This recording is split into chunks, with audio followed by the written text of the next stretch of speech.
வாழ்க வளமுடன் ஃப்ரெண்ட்ஸ், எல்லோரும் சூப்பராக இருப்பீங்கன்னு நம்புகிறேன். இன்றைக்கி எங்கள் வீட்டில் கிருஷ்ணருக்கு என்னென்ன பலகாரமெல்லாம் செஞ்சோம், நாங்கள் கிருஷ்ண ஜெயந்தி எப்படி கொண்டாடினோம் அப்படிங்கிறத இந்த வீடியோவில் பார்க்கலாம் வாங்க. ஃபஸ்ட்டு வந்துட்டு பார்த்திங்கன்னா முறுக்கு, காரமாக வந்து முறுக்கு ஒன்று தான் செஞ்சுருந்தேன். மற்ற எல்லாமே வந்து இனிப்பு வகைகளாக செஞ்சுருந்தோம். பூங்கார் அரிசி வந்து முன்னாடி நாள் நைட்டே ஊற வச்சுட்டு அதை வந்து நல்லா வெண்ணெய் போல் சீரகம் கல்லுப்பும் சேர்த்து நல்லா வெண்ணெய் போல் அரைச்சி எடுத்துகிட்டு அது 2 டம்ளர் பூங்கார் அரிசினா 1 டம்ளர் வந்து பொட்டுக்கடல மாவு போட்டு எவ்வளோ முறுமுறுன்னு இருக்குது பாருங்கள் முறுக்கு. நல்லா வந்து சுட்டு எடுத்தாச்சு.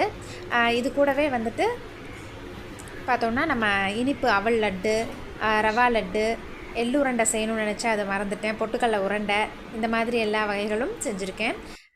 இப்போது எல்லாத்துக்குமே நெய் தேவை இல்லைங்களா இனிப்பு செய்கிறதுக்கு, அதனால் நெய் நல்லா காய்ச்சி எடுத்தாச்சு. கிருஷ்ணருக்கும் நெய் வெண்ணெய்லாம் வைப்போம் இல்லைங்களா, அதுக்கும் தனியாக எடுத்து வச்சிட்டோம்.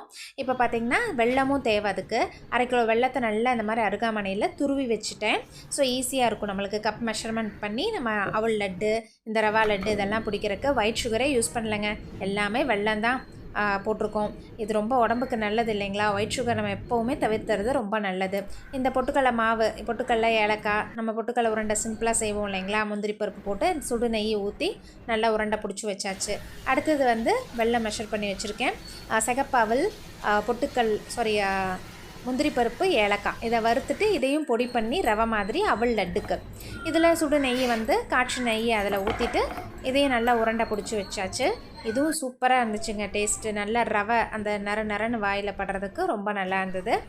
அடுத்தது பார்த்திங்கன்னா ரவா லட்டுக்கு வந்துட்டு ரவையும் ஏலக்காயும் வறுத்து எடுத்து வச்சுட்டேன் நெய்யில், அதையும் நல்லா பொடி பண்ணிவிட்டு அடுத்தது பார்த்தா இந்த வெல்லமும் எந்த அளவுக்கு ரவை எடுத்தனோ அந்த அளவுக்கு வெல்லமும் மெஷர் பண்ணிவிட்டு இதை நல்லா வந்து பாகுபதம் இல்லை, நல்லா கரையிற மாதிரி தண்ணியில் 1/4 கிளாஸ் தண்ணி ஊற்றி நல்லா கரைஞ்சோனையும் இந்த ரவையும் போட்டு நல்லா பார்த்திங்கன்னா அதை கிண்டிகிட்டே இருக்கும் போது நம்மளுக்கு அந்த உருண்டை பதம் வரும். அதை எடுத்து நல்லா வேறு தட்டில் கொட்டி வச்சுட்டு நல்லா உருண்டை பிடிச்சி ரவா லட்டு ரெடி.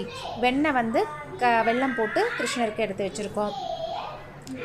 அடுத்தது வந்து பார்த்திங்கன்னா அவல் பொங்கல் பண்ணுறதுக்கு அவளையும் ஏலக்காயும் நல்லா வறுத்துட்டு இதையும் பொடி பண்ணி ரவை மாதிரி பொடி பண்ணி வச்சுட்டு இதுக்கு தகுந்த மெஷர்மெண்ட்டில் வெல்லமும் எடுத்துகிட்டு இதை வந்து வெல்லத்தை நல்லா கொதிக்கும் போது தண்ணி ஊற்றி நல்லா கொதிக்கும் போது 1க்கு 2 ஒரு ரவை எடுத்திருந்தேன் அப்படின்னா 1 கிளாஸு 2 கிளாஸ் தண்ணி ஊற்றி நல்லா கொதிக்கும் போது இதை அவல் போட்டு நல்லா கிளறி நெய் ஊற்றி முந்திரி எல்லாம் திராட்சைலாம் தாளித்து கொட்டினா அவள் பொங்கல் ரெடி. அடுத்தது வந்து நெய்யும் எடுத்து வச்சுருக்கோம். இது வந்து கிருஷ்ணருக்கு பார்த்திங்கன்னா தயிர் சாதம் ரொம்ப பிடிக்கும் இல்லைங்களா, அவருக்கு பால் தயிர் அந்த மாதிரி நிவேதனங்கள். இது கடுகு தாளித்து எல்லாமே போட்டு தாளிப்பும் ரெடி பண்ணிட்டேன் தயிர் சாதம்.